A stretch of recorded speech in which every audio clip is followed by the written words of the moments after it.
Ganjar ya apa? Secara matematika politik tidak mungkin calon selain Ganjar. Karena saya melihat begini.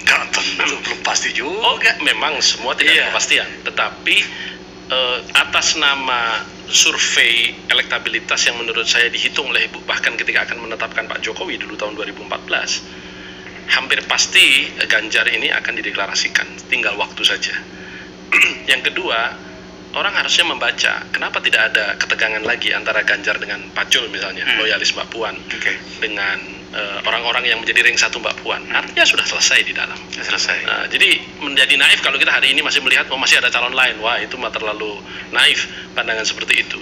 Dan bagi saya yang ketiga, kalau Bu Mega bisa memberikan Pak Jokowi tahun 2014, kenapa nggak bisa memberikan Ganjar yang lebih PDIP daripada Pak Jokowi tahun 2014? Pak Jokowi pernah jadi ketua Partai Merdeka loh. Ganjar tuh seumur hidupnya ya hanya PDIP itu, bahkan sudah anggota DPR lagi. Jadi bagi saya tingkat dalam tanda petik ketertundukan Pak Ganjar ke Bu Mega itu patut diduga lebih kuat dibandingkan dengan tingkat ketertundukan Pak Jokowi kepada Bu Mega, mengingat sejarah politik Pak Jokowi yang tidak 100% PDIP. Di mana posisi Pak Jokowi dari seluruh kelindan informasi yang kita bahas tadi itu? Mengendorse atau super endorser dari orang-orang yang menurut dia calon-calon terbaik yang diingini oleh masyarakat, yaitu Prabowo dan Ganjar. Dan itu dilakukan berkali-kali. Contoh misalnya kepada Ganjar.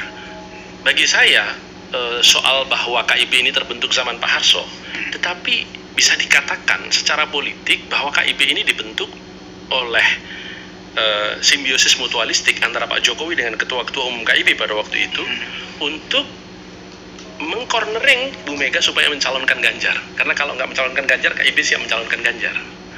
Gitu. Bahkan sebenarnya kemarin sudah ada rencana deklarasi itu. Dan ternyata kemudian tidak terjadi. Kenapa? Ya karena sudah balik kucing. Ganjarnya sudah jadi PDIP. Artinya misi untuk mengcornering bahwa sudahlah, sebagai kader Pak Jokowi pasti mengatakan, Bu, Ibu itu kan tinggal mengiyakan Ganjar saja, itu akan membuat PDIP berkuasa lagi hat-trick mungkin keempat kalinya. Apa sih susahnya gitu loh. Cuman kan bahasa-bahasa seperti itu tidak selalu mudah disampaikan, apalagi jarak gap psikologis politik Ibu dengan kita semua kan terlalu jauh ya.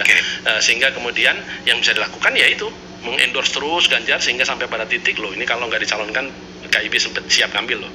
Nah, sementara di sisi Pak Erlangga emang you yakin Mas Ganjar meskipun diendorse oleh Pak Jokowi itu siap untuk meninggalkan PDIP dan kemudian mengambil posisi yang diendorse oleh Pak Jokowi itu? Hari itu saya kira kalaupun itu terjadi ya peluangnya 50-50 kan. Tetapi setidak-tidaknya komunikasi itu sudah ada kita lakukan. Bahkan saya dan Pak Ketum langsung pada waktu itu bertemu dengan Mas Ganjar gitu ya. Kemungkinan-kemungkinan itu kan bisa saja terjadi. Tetapi pada akhirnya Mas Ganjar kan akhirnya realistis bahwa beliau akan kehilangan cukup loyalis kalau kemudian tidak diusung oleh PDI Perjuangan. Dan Januari akhirnya diputuskan untuk Pak Ganjar kembali dicalonkan oleh PDI Perjuangan, dan itu ditandai dengan dalam tanda petik damainya narasi-narasi yang selama bulan-bulan akhir tahun 22 itu keras sekali gesekannya. Kenapa? Karena hitungannya matematis, Bung Akbar.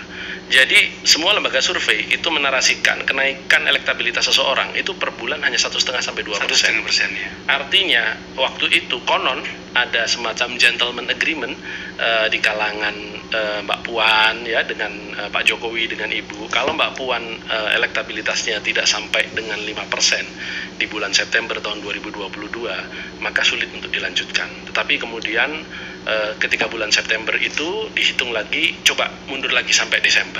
Sampai 31 Desember mundur, ternyata angkanya pun tidak mencapai 5%. Sehingga kemudian secara matematis dihitung, nggak mungkin. Kita kan harus cari calon yang pada tanggal 1 Januari 2023 dia sudah di atas 20%.